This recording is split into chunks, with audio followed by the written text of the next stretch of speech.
everyone, Assalamualaikum warahmatullahi wabarakatuh. My name is Delvia Putri Aspasya. I'm from Management International class.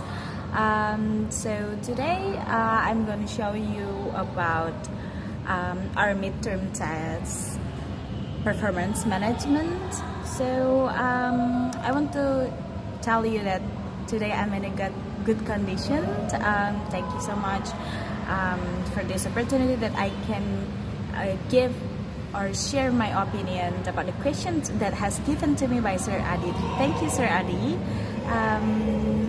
And I want to start with the part A questions dealing with my activities of the lecture in online and offline class.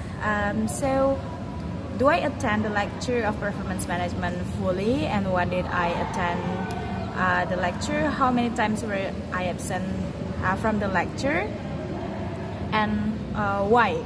So I attend all of the class, all of performance management class. I never absent. There is no absent. I always attend the class. And why I attend the class? Because I think it is my responsibility. Also, I have to show that this is my capability and ability as a student, as to fulfill the class, and it's my responsibility for whatever I take, which is I take this class. So why I want to attend? I want to know more about the material that has discussion in the class. I want to hear about people's opinions. I want to meet my friends also, that I can share my opinion with my friends, and I love to hear them when they share their opinion, so we can discuss a little bit. We can maybe we can learn which one is the wrong answer, or which one that have been well answered. And also, do I active in the lecture of performance management? Yes, I've been active in the lecture of performance management. Sometimes I always answer the questions every weeks, and then because I love to read about the questions, I also love to read about the ebook and the other things about the questions, so it can be a lesson for me to learn more about that, because this is the way when we discuss something, we go deep into something that we want to discuss. So it teach me a lot about the material, and how important is this class for me. It is very important. We do a discussion because we want to be active, and we want to be interactive with my friends. So why is it important? Because I know that it's not just me who studying in this class, but it is me and the other people in this class. So when I meet my friends, I feel like I'm comfortable to do the discussion with them, because we respect each other, and we learn how to share our opinion. Sometimes we debate about something. It is very fun, and I love to do these activities. So, and then what topics that I've been discussed during the lecture of performance management. So Sir Adi given me an opportunity to lead the discussion in chapter 5, which is about defining performance capabilities. It is a topic that about someone's potential, about someone's ability and capability. Especially it is about the individuals, about teams, and about organizational capabilities to do something or to be able to achieve something. So that is very important, and I love this topic. I love to learn about the capability, because when we know our capability, we know our strength and our weakness, so we can increase our potential by improving our strength and making our weakness irrelevant with whatever we do in the workplace. And how do I find the lecture of performance management that I have attended? So what I find is performance management is something that really complicated.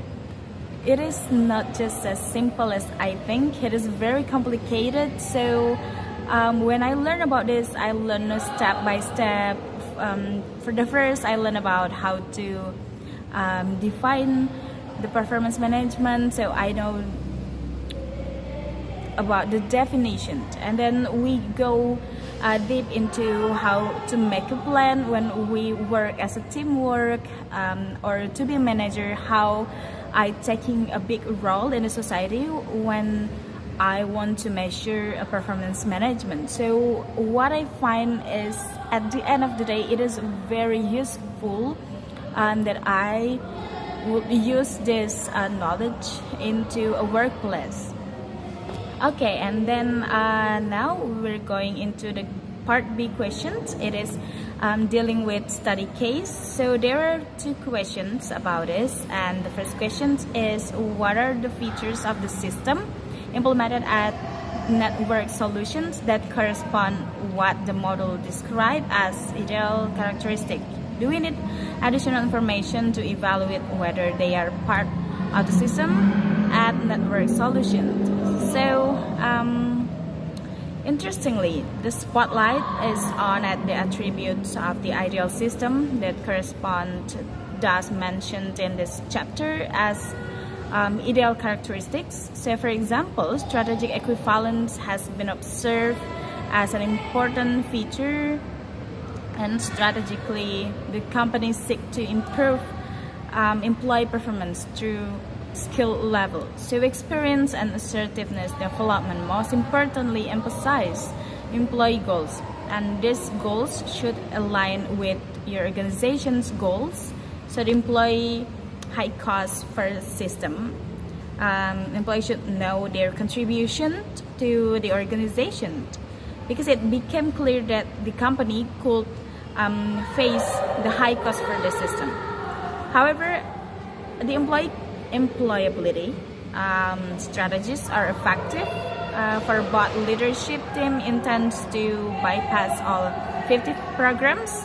So the goal is to develop a single performance management program, and the leadership teams can standardize the system to improve employee performance. So the most important thing is for management is to standardize the performance evaluation process.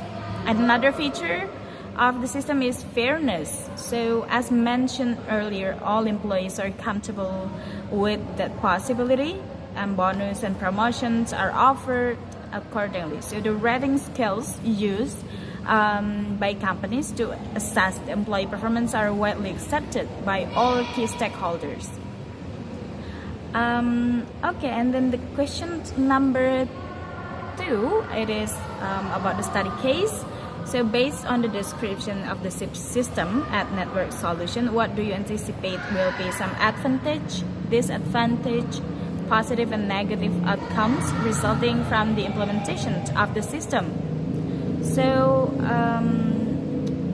there are some important advantage and positive results based on the described system. So in this modern business era, I think implementing the system allows employee to be proactive about their contributions. So overall administrations can reduce the cost of the performance evaluations process, and the distributions performance management system replaces all 50 traditional evaluation methods. So through a rating system, the company can identify the best employees and assign roles and responsibilities. So keeping underperforming employees in a company makes room for new talent.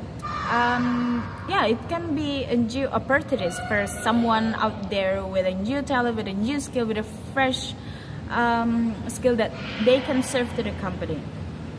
And this is in the company best interest. So the possible outcomes of the system are highly quality of products and services, maximize productivity, improve employee manager relationship, and greater employee motivation. So Instead of focusing on the actual performance of employee, manager, or leadership teams in this company usually try to integrate style and personality traits. So success requires a good risk mitigation strategy.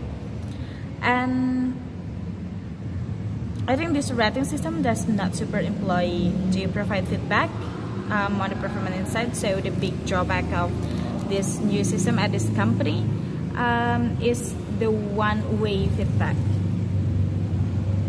Okay, right now we're going into the question in the part C. So this is the question dealing with the performance management theory. Explain the key performance management process and discuss why a well-designed performance management system is important for both the employees and the organization. So the key performance management process is planning, reviewing, and action. So when we do a planning, we know that a well-designed performance based on what we planned before. A planning is the process. So when we want to achieve a good results, we have to make sure that we are in a good process. We're doing a good process with our team so that the process determines the results. That is very important, that we have to know the way we behave, our manners, the way we work, even our ethic in the workplace. It is just to make sure that we're working in line with the plan so that we can achieve the same goals and we can achieve the right goals together. And why a well-designed performance management system is important for both employees and organizations? Because when we know that performance management system has already been well designed, we know that the job descriptions are a clear mind from the managers. So we know the clear goals about the job descriptions. We know the interaction between the employee and the organization, the capability between the employee and organization to achieve something. And we know that both employee and organization get a good feedback by well-designed performance management, because the manager are contributions and taking a big role in this part where the manager designed the whole performance standard. So we know what standard that we want to achieve. And second question is about to describe how the performance management process is linked to the employee selection, training, and development. So to create a culture that celebrates learning and development, to hire development-minded candidates, be sure to address learning and development opportunities early in the interview, sharing the connection between performance and L&D. Success is much broader than completed tasks, and it's also measured by growth and progress. So when it comes time to meet the hiring manager, make sure the employee is prepared for her L&D and performance expectations during her tenure. And also what are we going to do is to track performance following training to understand rates improvement. So performance management should be about guiding employees through the learning and experience to help them be their most effective. And people shouldn't be on their own for learning and development. So rather they should be able to trust HR and their managers to guide them toward relevant opportunities.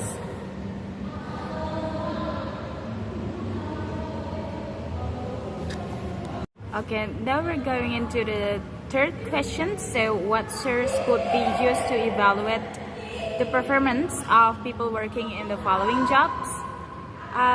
So A, sales representative, evaluated by taking information from his customers, supervisors, and peers. B, TV repair, evaluated by taking information from the owner, his customers, peers, and suppliers. C, director of nursing in a hospital, evaluated by taking information from his patients, subordinates, and hospital managers. D. HR manager evaluated by taking information from the CEO, his HR director, other department managers, and his subordinates. E. Air traffic controller evaluated by taking information from his supervisors and peers and aircraft pilots. So the correct answer is option A, because which is sales representative, because sales people are responsible for selling products and meeting customers' needs while taking orders from existing or potential retailers. So they ensure that their customers are satisfied with their purchase and properly look after. This allows them to set up new accounts with their employees, and these jobs requires impeccable soft sales skills, including strong communication, organizational skills, problem-solving skills, and deep technical knowledge of products, companies, and industries. Question number 4. So discuss how I would go about diagnosing performance problems and list several factors to consider and explain them. So first, it's confusing about their job. Why I say that? Because sometimes when we work in a company or organization, there is a confusing about what we do, and we don't know what our goals, we don't know where we're going when we do the job. So it makes them confused, it makes them do not totally when they are working in their job, and that is a fact to the quality of their work. And the second is lack of knowledge, tools, and skills.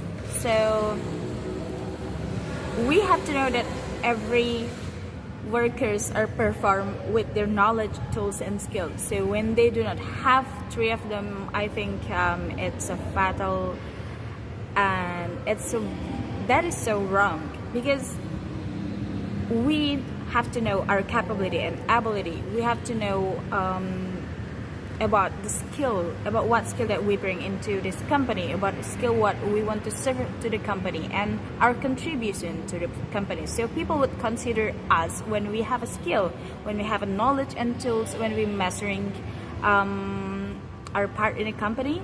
So they would know that we are taking our role seriously. And the next is burnout.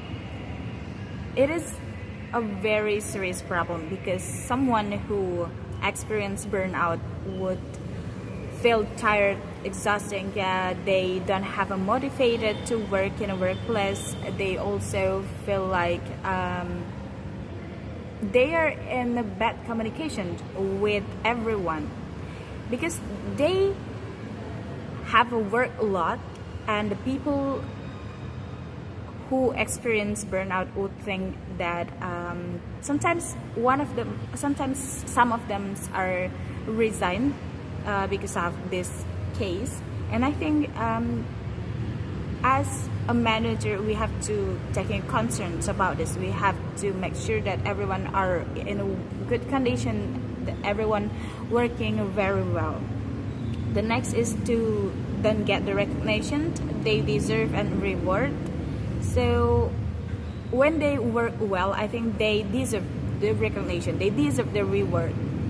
So managers should praise them for whatever they do. It is very important to praise what have done well, rather than just being critics about the wrong things that they make in a workplace.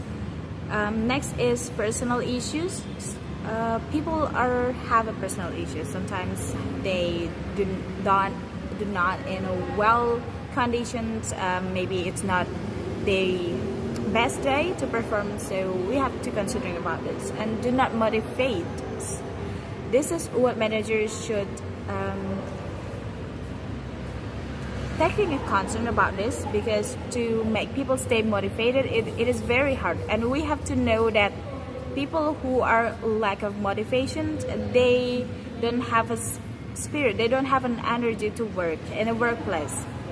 And the next is couldn't ask for help. Maybe they don't feel comfortable in the workplace to share their opinion, or they don't have an opportunities to tell about something, so that they couldn't ask for help even to the manager or supervisors. And next, don't know the things that work well and should fix it. So someone should have a sense of in their body, in their selves, to know which one is have done well and which one that should fix, so that we have to know our limitations when we do something, what is wrong and what is good.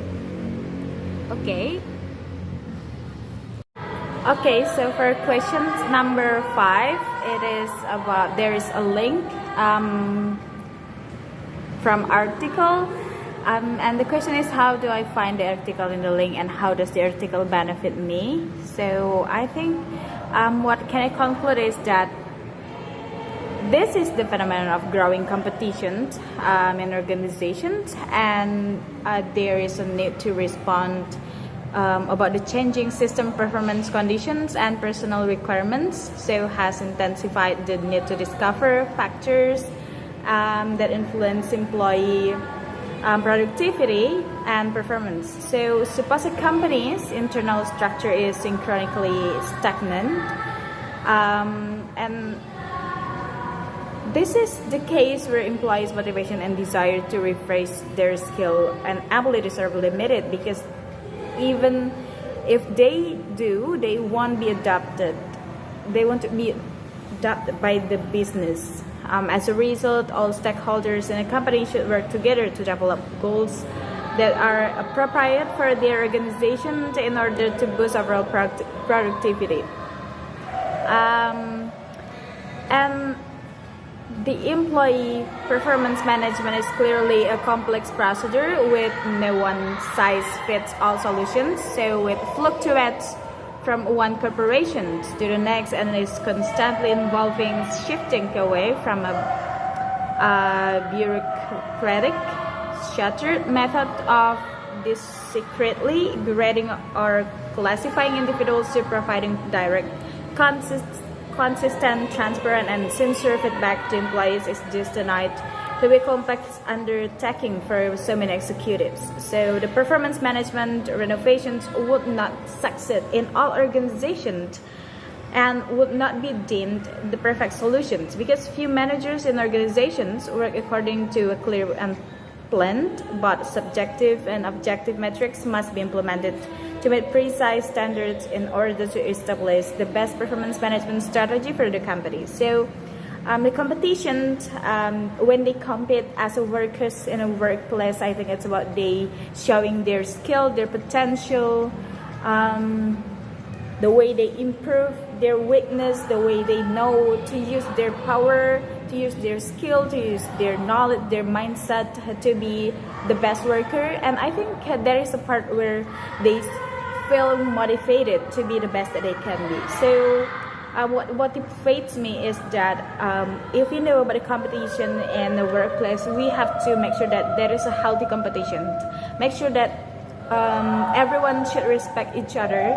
No one could bring the other down, because we have to know that we have our limitations to do that, and we know that as a human, as a workers, we have to respect the others about the decision, about the cultures, and to give a feedback to others. Okay, right now we're going into the part B, questions dealing with the video of performance management. So the first video, it is introduction to performance management. It is so he talked about the strategy performance management. It is about understanding performance management. We have to maintain the performance by manage performance of individuals and team. To perform is to do something up to a standard in business. To perform means doing a job efficiently with maximum productivity in corporate where people, machines, system, departments, groups, and organizations are required to perform. So performance can be defined as a function of ability, effort, motivation, organizational support, and resources. And all the components are necessary for effective performance. Multi-phased use of the term. So different levels of measurement, different realizations, different contexts, and we have to defining the performance. So performance is the output delivered by an individual, group, department of an organization in relation to given a role. So during a particular time, under the set of circumstances, measured using a set standard, and to achieve organization strategy goals. Why measure performance? Because measure change to stakeholders while put in simple terms the value of a firm. So reward an employee for contributing to increase in firm value, because someone deserves their recognition. So they are deserve for the reward when they work well. And difference between the performance management and performance appraisal. Performance management is a strategic business considerations, ongoing feedback with the objective to improve employee performance, driven by line managers. And performance appraisal assess employees' past performance strength and weakness done once a year, lacks regular feedback, driven by HR manager. Okay, right now we're going into the second video. It is about performance management in the 21st century organization. So this video is talking about performance management for 21st century organizations. So manufacturers are reshaping organizations today. Macroeconomic environment is about economic recovery disruption. The globalization, it is about the emerging market growth. Increased competition, it is speed of information, resources or talent, the agility or pace, anticipate, adapt in iterative development, and it is collaboration. So it is about metric structures, shared accountability. Workforce, geographic dispersion, knowledge, workers generation. So it's all about the goal setting, the feedback source, the feedback frequency, the language, and labeling. And there is a goal setting theory from Locke and Latham. This is a goal motivation theory. It is about clarity, complexity, commitment, and feedback. And there are trends in performance management. It is reducing or eliminating documentation, eliminating ratings, less focus on evaluations, greater focus on coaching and development, emphasis on rewarding exceptional performance and simplification. So at the end, this is the last question. So what can I conclude from studying 7 chapters in performance management is, first I want to say thank you that I can learn from this 7 chapters. I can take a big lesson from this, that learning about performance management is not as simple as I think. It is really complex about how we define, how we understand why performance management is important, what is the role in an organization, and we have to know step by step for doing planning. We have to know the activities in performance management, and as a manager we have to know about the capability, about my capability, about the workers' capability, about the organizational capability, and I have to know each of my workers are work in line with the plan that we made, so we can share our opinion, we can make a big idea, we can collaborate to make a great idea, because I believe that everyone who work in the company, we are working for the same goals. We are always want the best for our workers. So learning performance management is very important. We know how to measure performance, we know how to set a standard for our company. So I think that's all from me. Thank you so much for the opportunity. Thank you so much for all the lessons from the first chapter until today in the midterm exam. So this is my midterm exam. This is a conclusion from all the chapter, and I want to say thank you so much to Sir Adi. Goodbye everyone.